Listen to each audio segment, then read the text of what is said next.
Ok, tu sais que l'or est une valeur refuge. Et pourtant, aujourd'hui, elle monte pas. Ça te frustre parce que tu penses qu'à une chose, tu te dis, il y a des tensions géopolitiques de partout. Tu regardes les marchés et tu vois l'or qui ne grimpe pas. Et du coup, tu as l'impression de plus rien comprendre. Alors forcément, tu as une question qui tourne dans ta tête, c'est l'or est une valeur refuge, ça tout le monde le sait. Mais alors pourquoi il monte pas? Et le pire dans tout ça, c'est qu'au final, personne n'arrive à vraiment répondre à cette question. Et moi aujourd'hui, je vais le faire.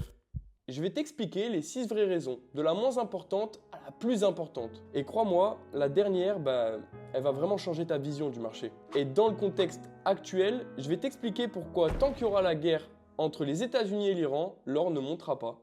D'ailleurs, moi c'est Sinclair, je te présente de l'analyse fondamentale tous les dimanches, donc je te conseille vivement de t'abonner. Allez, viens, on passe directement sur mon ordinateur. Là, on passe à la première raison, et au final c'est la première erreur que toi tu vas faire, c'est que l'or n'est pas seulement une valeur refuge. C'est avant tout un actif sans rendement, sensible au taux réel, donc c'est-à-dire des autres économies, et corrélé au dollar, influencé par la liquidité globale. Donc cette première raison, c'est pas forcément la plus importante, mais il faut vraiment que tu la comprennes dans sa globalité. Donc dans l'idée, maintenant que tu sais que c'est pas qu'une valeur refuge, là tu t'ouvres à mes autres raisons qui vont te permettre de mieux comprendre. Je te conseille vraiment de rester jusqu'à la dernière raison parce qu'en fait, c'est celle-là la plus importante en réalité. Et donc là, maintenant, on va passer à la deuxième raison qui commence à être importante, c'est les obligations américaines sur 10 ans. Donc US 10 yield. On voit directement que là, depuis la guerre et donc depuis le conflit, on a eu clairement une augmentation du coût de ces taux. Et à l'heure d'aujourd'hui, si je le compare du coup au gold, on voit que en fait, il y a une décorrélation, c'est-à-dire que quand les obligations d'État vont avoir tendance à monter, on va souvent voir un or qui va baisser. Pourquoi? Parce qu'en fait, les anticipations de baisse de taux, elles disparaissent. Et le rendement, lui, il est beaucoup plus intéressant. À l'heure d'aujourd'hui, pourquoi j'irais investir dans de l'or alors qu'en réalité,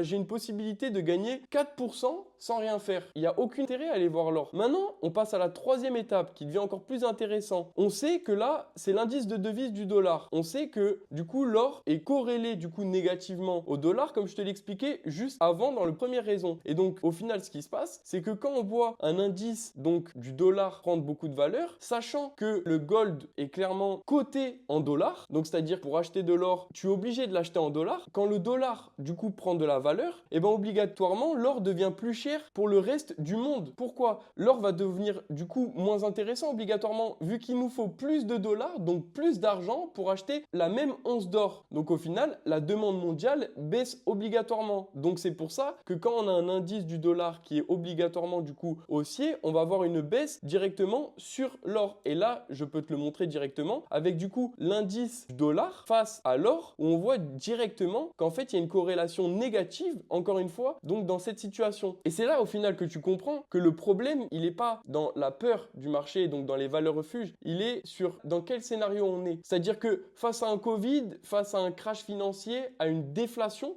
effectivement, oui, l'or va monter. Mais là, face à une situation où le dollar est la réserve mondiale, c'est-à-dire que le dollar est la monnaie la plus utilisée et que là, en fait, on est dans une situation où c'est les États-Unis qui sont dans cette situation. Et là, c'est vraiment le dollar qui va prendre plus de valeur parce qu'on n'est pas dans une situation comme le Covid ou d'autres crashs financiers. Et donc, c'est là où tu commences à vraiment voir la situation. Donc, la quatrième vraie raison, et là, je t'en parlais juste avant, c'est que le marché price autre chose que la peur. Donc, au final, qu'est-ce que les banques centrales vont faire à cause de ça? Là, on voit les tensions géopolitiques. Ok, très bien, donc on pense à la peur. Mais en fait, en réalité, là, on est dans une situation où l'inflation est toujours très forte. Et donc, la Fed, donc la Banque centrale américaine, va rester hawkish. Donc, c'est-à-dire qu'en gros, elle va rester dans une situation, elle va vouloir laisser ses taux d'intérêt très hauts. Et donc, comme je te l'ai dit, on en revient à la deuxième raison. C'est-à-dire que plus les taux sont hauts, plus l'or, lui, va être clairement désavantagé. Pardon, c'était ici.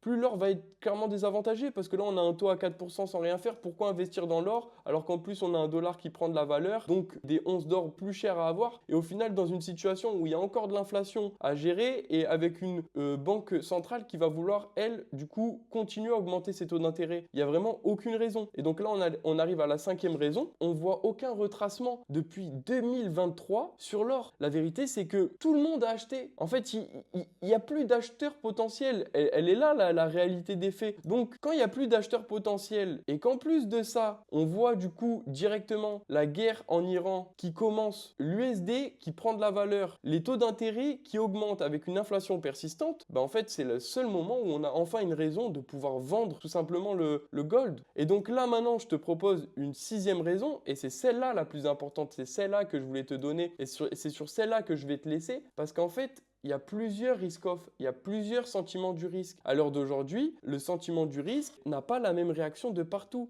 Un sentiment du risque avec une déflation, avec un crash, bah oui, l'or il monte obligatoirement. Mais un sentiment du risque où on a une inflation qui reste élevée, avec des taux élevés, pourquoi l'or devrait monter?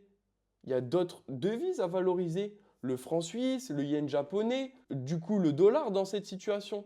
Donc, si je te montre un exemple face au Covid, l'or, effectivement, bah là, il était complètement haussier.